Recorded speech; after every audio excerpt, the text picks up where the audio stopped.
Hello students, this is Abhishek Verma and welcome to our channel विद्यास थलीवाले sir. So students, आज हम आपके लेकर आए हैं क्लास 8th का सीबीएसई एनसीईआरटी का ज्योग्राफी का third chapter mineral and power resources का 9th वीडियो लेक्चर है। जी हाँ, ज्योग्राफी के इस third chapter mineral and power resources का हम आपके लिए 9th वीडियो लेक्चर लेकर आए हैं आज।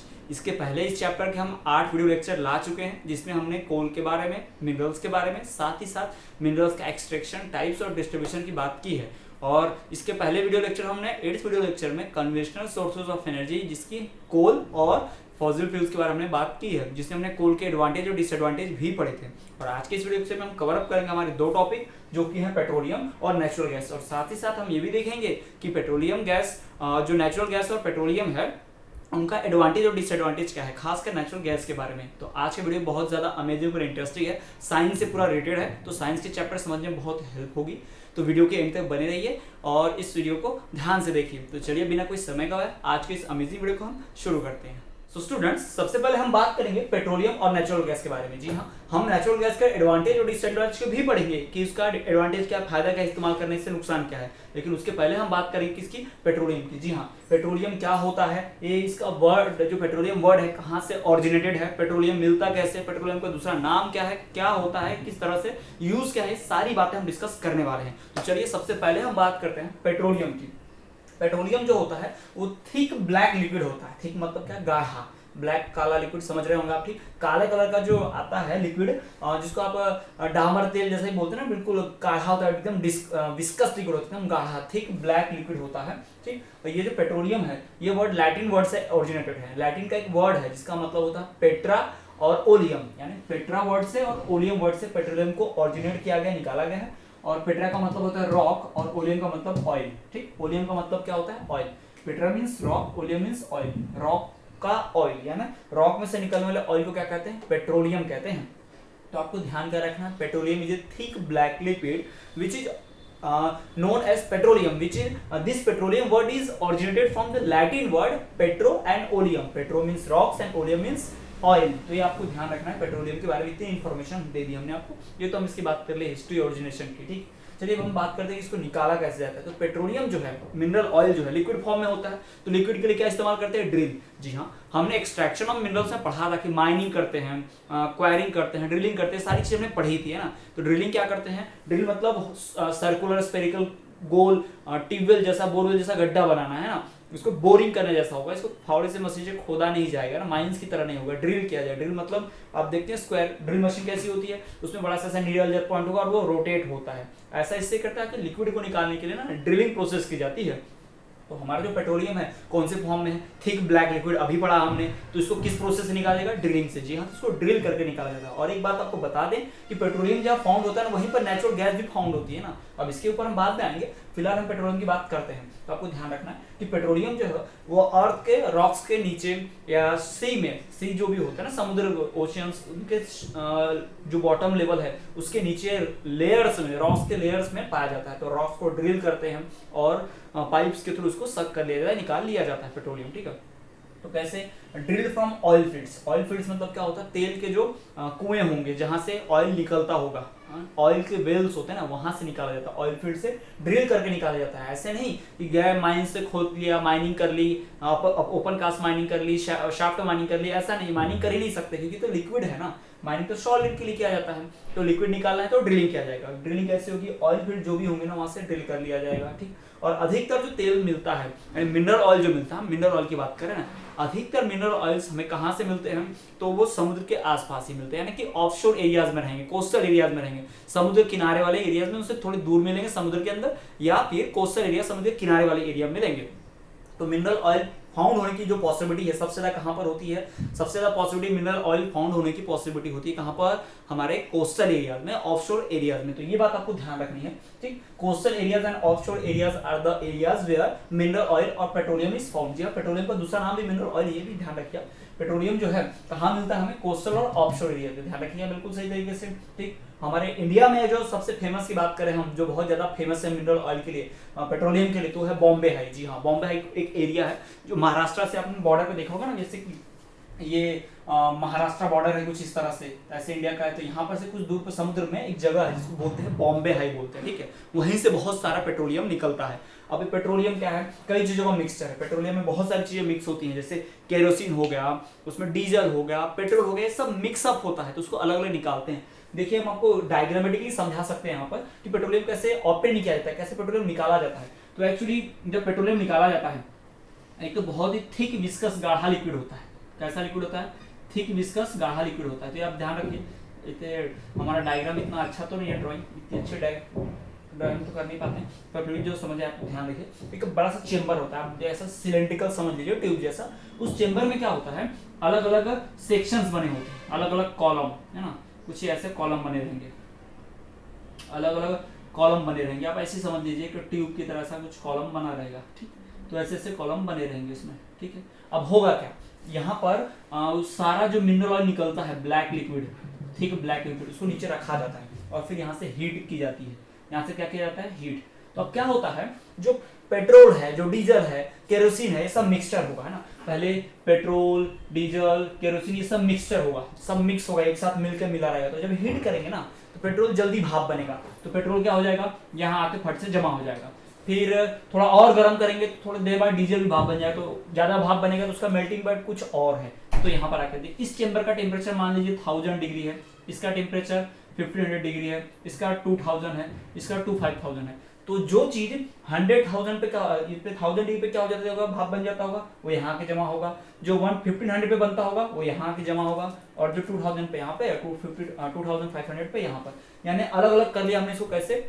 हीट करके। वो सिंपल प्रोसेस, जैसे आपको नमक पानी होता है ना, समुद्र का पानी, उससे नमक अलग करना है, तो क्या करते हैं, समुद्र के पानी को गर्म करते हैं, पानी भाप बन के उड़ जाता है, तो नमक बच जाता है। तो सेम प्रोसेस यहाँ भी अपनाई जाती है। इसको फ्रैक्शनल डिस्टिलेशन बोलते हैं। देखिए ना, अलग अलग फ्रैक्शन बना के डिस्टिलेशन कर रहे हैं, अलग अलग करना मतलब डिस्टिलेशन, और फ्रैक्शन वाइज कर रहे हैं, इसलिए फ्रैक्शनल डिस्टिलेशन बोलते हैं। इसको आप साइंस में बहुत ज्यादा डिटेल में पढ़ पाओगे आगे, ठीक। अभी के लिए आप इतना ध्यान रखिए कि जो मिक्सचर होता है पेट्रोलियम का ना, जो काला लिक्विड है, ये थिक ब्लैक लिक्विड है, उसको हीट करते हैं। हीट करने पे वो क्या होता है, अपने बॉइलिंग टेम्परेचर पे पहुंच जाता है, मेल्टिंग पॉइंट पे पहुंच जाता है, बॉइलिंग पॉइंट पे पहुंच जाता है, बॉइल होके अपने टेम्परेचर पे यहाँ सेटल, अपने टेम्परेचर पे यहाँ सेटल, अपने टेम्परेचर पे यहाँ सेटल, अपने टेम्परेचर पे यहाँ सेटल, ऐसे सेटल हो जाएंगे, ठीक, और अलग अलग हो जाएंगे। फिर यहाँ पर कुछ और चीजें बच जाती है, जैसे कि वैक्स बन जाता है। हम पेट्रोलियम जेली लगाते हैं ना, वैसलीन, जी हाँ, वो इसी से निकलता है, इसी विस्कस लिक्विड से भी निकलता है, वो इसी से बनता है। तो आपको ध्यान रखना है। तो इस तरह से पेट्रोलियम क्या कहता है, रिफाइन क्या कहता है। पेट्रोलियम का सबसे तो हम कहाँ पर थे, पेट्रोलियम का सबसे फेमस एरिया जहाँ सबसे ज्यादा पेट्रोलियम मिलता है इंडिया में, उसकी बात हम कर रहे हैं। तो हमको पता है कि बॉम्बे हाई जो है, अभी आपको डायग्रामेटिकली समझाया कि बॉम्बे हाई एक ऐसी जगह है जहाँ पर सबसे ज्यादा मिनरल ऑयल यानी कि पेट्रोलियम फाउंड होता है इंडिया में। और दूसरा जो है आसाम का डिगबोई, याद रखिए, जब भी आसाम आए तो नाम याद रख लीजिए, डिगबोई। ये आपको मैप में कभी कभी मार्किंग करने आती है। तो आसाम का डिगबोई और महाराष्ट्र के पास जो है बॉम्बे हाई जो है मुंबई के पास, वो बहुत फेमस है। तो इन दो एरिया से बहुत ज्यादा क्या मिलता है हमें, पेट्रोलियम मिलता है। साथ ही साथ गुजरात का ऑयल फील्ड भी फेमस है, ठीक है। गुजरात का oil field, Assam oil field में डिगबोई, और महाराष्ट्र के पास जो बॉम्बे है वहां से मिलता है। सबसे ज्यादा बॉम्बे हाई से मिलता है, बहुत इंपॉर्टेंट, प्रोमिनेंट है, बहुत मेन है ना। तो हमें ध्यान रखना। ये तो होगी बात पेट्रोलियम के बारे में। ये इतना डिस्कशन हमने किया, पेट्रोलियम क्या होता है, कैसे होता है, कैसे फाउंड होता है, किस फॉर्म में होता है, ये सब बात हमने कर ली है। चलिए अब हम बात करते हैं नेचुरल गैस की, नेचुरल गैस क्या होता है, उसका डिस्कशन करते हैं कि नेचुरल गैस फाउंड कैसे होती है। नेचुरल गैस के बारे में हम जान लेते हैं। तो हम नेचुरल गैस की बात कर रहे हैं। तो नेचुरल गैस के बारे में पहले ही हम आपको बता चुके हैं कि नेचुरल गैस फाउंड होता है किसके साथ, along with mineral oil, petroleum के साथ। जी हाँ, नेचुरल गैस जो है मिनरल ऑयल और पेट्रोलियम के साथ ही फाउंड होता है। यानी जहां पे पेट्रोलियम होगा, जहां पे मिनरल ऑयल मिलेगा, वहीं पर क्या मिलेगी, नेचुरल गैस। ये बात याद रखिए कि नेचुरल गैस एग्जिस्ट नहीं करती है ज्यादातर, है ना। प्रोबेबिलिटी तो ये होगी 99%, इतने ही चांस होंगे कि नेचुरल गैस और मिनरल एक साथ ही मिलेंगे ना। अब गैस है तो गैस कहाँ होगी, नीचे या ऊपर। जी हाँ, नीचे मिनरल ऑयल होगा और गैस कैसे जाती है हमेशा ऊपर, तो गैस यहाँ ऊपर फॉर्म में होगी, ठीक है। आपको ध्यान रखना है। यानी जब ड्रिल करेंगे इस मिनरल ऑयल को निकालने के लिए, तो पहले क्या मिलेगा हमें, नेचुरल गैस मिलेगा। जी हाँ, पहले नेचुरल गैस फाउंड होगी, फिर क्या मिलेगा हमें, मिनरल ऑयल मिलेगा। तो ध्यान रखना, जहां भी मिनरल ऑयल फाउंड होंगे वहां नेचुरल गैस फाउंड होने की प्रोबेबिलिटी बहुत ज्यादा है, या जहां पर नेचुरल गैस फाउंड हो रही है वहां पे मिनरल ऑयल फाउंड होने की प्रोबेबिलिटी बहुत ज्यादा चांसेस हैं। तो ध्यान रखना है, दोनों साथ में मिल जाते हैं। तो ये भी ड्रिल के माध्यम से उसी पाइप से निकाल लिया जाता है। इसको भी खोद के नहीं निकाल सकते, गैस हो जाएगी, है ना। इसको भी उसी तरह से पाइप से ही सक कर लिया जाएगा ना, एक्सट्रैक्ट कर लिया जाएगा, बिल्कुल ठीक। तो ये बात कर रहे हैं हम नेचुरल गैस की। नेचुरल गैस प्राकृतिक गैस जिसको हम सीएनजी एलपीजी बोलते हैं ना, compact natural gas, liquefied petroleum gas, जो हमारे घर में आता है, सिलेंडर में भरा रहता है एलपीजी में, हाँ देखा होगा आपने अक्सर, ठीक। तो वो गैस जो है वो फ्यूल के रूप में इस्तेमाल होती है, उसी को हम क्या बोलते हैं, नेचुरल गैस बोलते हैं। नेचुरल की बोलते हैं कि हम इसे बनाते नहीं है, ये नेचर में पहले से बनी हुई है। ये मीथेन वगैरह जो गैस है ना, वो पहले से बनी हुई है, वो नेचर में है, उसी को क्या करते हैं हम फ्यूल के रूप में इस्तेमाल करते हैं। तो चलिए हम जानते हैं नेचुरल गैस के बारे में और फर्दर पढ़ते हैं, डिटेल में स्टडी लेते हैं, इसके एडवांटेज और डिसएडवांटेज पे भी आएंगे, पर पहले फिलहाल हम तो नेचुरल गैस की बात कर लेते हैं। It is found along with mineral oil, पहले बता चुके हैं, it is found along with mineral oil, mineral oil के साथ ही मिलता है। दूसरी बात, used as domestic and industrial fuel, domestic और साथ ही साथ इंडस्ट्रियल फ्यूल के रूप में भी इस्तेमाल होता है। डोमेस्टिक मतलब क्या, घरेलू फ्यूल, यानी हमारे सिलेंडर एलपीजी चलाते हैं जो, और इंडस्ट्री का मतलब इंडस्ट्री में जो चलता है, इंडस्ट्री को चलाने के लिए भी नेचुरल गैस की जरूरत पड़ती है ना। जो बड़ी बड़ी मशीन किस पे रन करेंगी, इसी के ऊपर रन करेंगी, मशीन में जो भी फ्यूल चाहिए वो किससे होगा, इसी से। और तो और नेचुरल गैस की हम बात करें तो आप नेचुरल गैस को देखोगे, जो व्हीकल्स है वो भी तो इस्तेमाल होती है। आपने व्हीकल्स में जो कुछ कार्स आती हैं, आपने वो ओमनी कार देखी होगी, मारुति ओमनी आती है ना, डब्बे जैसी होती है, तो वो जो कार है उसमें भी सिलेंडर लगता है, बड़ा सिलेंडर आता है, ब्राउन कलर का होता है, लंबा सा, इसको रिफिल बोलते हैं, है ना। जैसे हमारा रेड कलर का सिलेंडर घर में आता है, तो वैसे ही एक लंबा सा वेल्डिंग करने के पास वो सिलेंडर होता है, वेल्डिंग वाला जो होता है ना, वेल्डिंग करता है, उसके पास वो सिलेंडर होता है।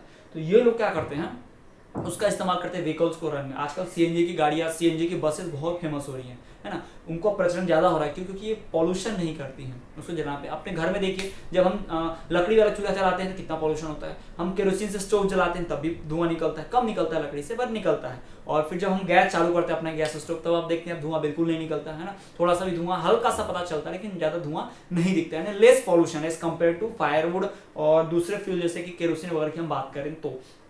ठीक, नेचुरल गैस प्रोड्यूस करने में रशिया, नॉर्वे और यूके सबसे आगे है। जी हाँ, रशिया, नॉर्वे और यूके जो है ये बहुत आगे हैं किस क्या प्रोड्यूस करने में, नेचुरल गैस प्रोड्यूस करने में ना। और नेचुरल गैस इंडिया में सबसे ज्यादा जैसलमेर में मिलती है, सबसे ज्यादा जो गैस के लिए नेचुरल गैस फाउंड होने की प्रोबेबिलिटी है इंडिया में, कहाँ पर है, वो जैसलमेर राजस्थान में हम जानते हैं। तो ये हमने बात की है नेचुरल गैस की। नेचुरल गैस की सबसे मेन इंपॉर्टेंट बात आपको क्या ध्यान रखनी है, it is found along with mineral oil. जी हाँ, किसके साथ मिलता है, मिनरल ऑयल के साथ में मिलता है। दूसरी बात, ये डोमेस्टिक फ्यूल और इंडस्ट्रियल फ्यूल के रूप में भी इस्तेमाल होता है, लेस पॉल्यूशन कॉज करता है, धुआं कम निकलता है ना। और सबसे ज्यादा जो फेमस कंट्रीज है, सबसे ज्यादा लीडिंग प्रोड्यूसर नेचुरल गैस की रशिया, नॉर्वे, यूके, ठीक। और इंडिया में कौन सा है, जैसलमेर है। तो अब हम बात कर लेंगे कि इस नेचुरल गैस के एडवांटेजेस क्या हैं और डिसएडवांटेज क्या है। तो चलिए हम जानते हैं advantages and disadvantages of natural gas.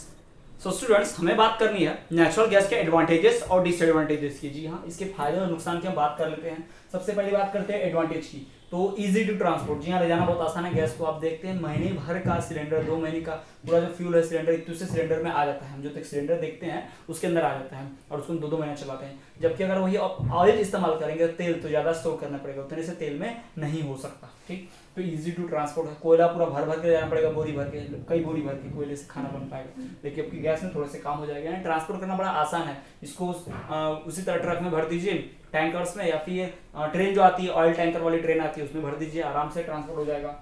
दूसरा, क्लीनर देन कोल, कोयले से साफ है। कोयले से कुछ ज्यादा ही धुआं निकलता है, जब बर्न करते हैं तो राख भी निकलती है, धुआं भी निकलता है। जबकि इसमें ऐसा ज्यादा कुछ नहीं, इसमें कोई ज्यादा राख या धुआं नहीं निकलता, राख तो नहीं निकलती, पर धुआं बहुत थोड़ा सा होता है, ठीक है, ज्यादा तो नहीं होता। चीपर देन ऑयल, और ऑयल से सस्ता भी है। दूसरे ऑयल जो है उनसे क्या पड़ता है, बहुत सस्ता पड़ता है। Natural gas, mineral oil, petrol, diesel जो भी कुछ है वो बड़ा महंगा पड़ता है ना, उनसे सस्ता है। पेट्रोल डीजल तो बहुत महंगे हैं और ये जबकि सस्ता है, इट इज चीपर देन। और उसके बाद हम डिसएडवांटेजेस की यानी इसके नुकसान पर आए, तो सबसे पहली बात, depletion of oxygen due to gas leakage. जी हाँ, जब भी गैस लीक होती है तो हमारे अर्थ से, एटमॉस्फेयर से ऑक्सीजन डिप्लेट होती है ना, ऑक्सीजन कम होती है। जी हाँ, गैस ऑक्सीजन को रिप्लेस कर देती है, तो ऑक्सीजन की कमी होती है। दूसरी बात, pollutants release cause acid rain. इससे जो पॉल्यूटेंट निकलते हैं उनसे क्या होता है, एसिड रेन होती है। भाई एसिड रेन आपने सुना होगा, नहीं सुना तो हम बता देते हैं। चलिए, एसिड रेन मतलब क्या होता है, जब भी इन्वायरमेंट में पॉल्यूटेंट्स मिल जाते हैं, केमिकल्स मिल जाते हैं ना, हार्मफुल गैसेस मिल जाते हैं, जैसे कि सल्फर, कार्बन मोनोऑक्साइड, ये हार्मफुल गैसेस जब बारिश होती है ना तो पानी के साथ मिल जाते हैं और नीचे बरस जाते हैं। तो इससे क्या होता है, आसपास की पत्तियां खराब होती है, पेड़ों की जमीन खराब होती है, उसी को एसिड रेन बोलते हैं। यानी खराब पानी का बरसना क्या कहलाता है, एसिड रेन कहलाता है। वो सब क्यों होगा, क्योंकि जब गैस की जले हुई चीजें एटमॉस्फेयर में जाएगी तो अब ऑब्वियसली एसिड रेन होने वाला है। उसके बाद ये इजीली अवेलेबल नहीं है। तीसरा, आसानी से उपलब्ध नहीं है, तो भाई सबसे इंपॉर्टेंट चीज है ना, कोई भी फ्यूल जब तक आसानी से उपलब्ध नहीं होगा तब तक उसकी सारी जो खासियतें है ना वो किसी काम की नहीं है भाई। हम इतनी सारी खासियतें क्या इस्तेमाल कर पाएंगे जब आसानी से अवेलेबल नहीं है, बहुत मुश्किल से मिलता है। आप देखते हैं सिलेंडर के लिए नंबर लगाना पड़ता है, हम कितनी मारामारी होती है ना, ऐसे इजीली दुकान में जाकर हम खरीद नहीं सकते, हमें रजिस्टर करना पड़ता है, एक आदमी को एक ही कनेक्शन मिलता है सिलेंडर का। तो ये सारी चीजें हमें ध्यान रखनी है कि इजीली अवेलेबल नहीं है। तो these are the advantages and disadvantages of natural gas. तो यहाँ पर हमें ध्यान देने की बात है, ट्रांसपोर्ट करना आसान है, कोल से सस्ता है, कोल से चीप है और दूसरे ऑयल से सस्ता है। डिसएडवांटेजेस में क्या बोलेंगे हम, सबसे पहली बात इससे ऑक्सीजन का नुकसान, जब भी गैस लीक होगी तो ऑक्सीजन को नुकसान पहुंचेगा। दूसरी बात इसके पॉल्यूटेंट जो निकलते हैं उनकी वजह से एसिड रेन होती है, एसिड रेन क्या है हम आपको बता चुके हैं। तीसरी बात नॉट एवर इजी, आसानी से उपलब्ध नहीं है। जी हाँ, ये आसानी से मिलता नहीं है, बहुत ही मुश्किल से मिलता है। तो ये यहाँ पर हमारे एडवांटेजेस हो गए और डिसएडवांटेज किसके, नेचुरल गैस के। सो स्टूडेंट्स, आज की वीडियो हमने बात की है नेचुरल गैस और पेट्रोलियम की। जी हाँ, और तो और हमने भी पढ़ा कि इनके एडवांटेजेस क्या है, नेचुरल गैस के एडवांटेजेस और डिसएडवांटेजेस क्या हैं, इसकी बात हम कर चुके हैं। तो आज के वीडियो लेक्चर में इतना ही। आई होप ये वीडियो लेक्चर आपको पसंद आया होगा। वीडियो को लाइक कीजिए, अपने फ्रेंड तक ज़्यादा से ज़्यादा शेयर कीजिए ताकि वो भी नॉलेज गेन कर पाए। और यदि कोई आपको डाउट आ रहा है तो वीडियो के नीचे कमेंट कर दीजिए, हम आपका डाउट दूर करने की पूरी कोशिश करेंगे। तो इसी तरह हमारे चैनल पर आप बने रहिए और देखते रहिए हमारा चैनल विद्यास थलीवाले सर।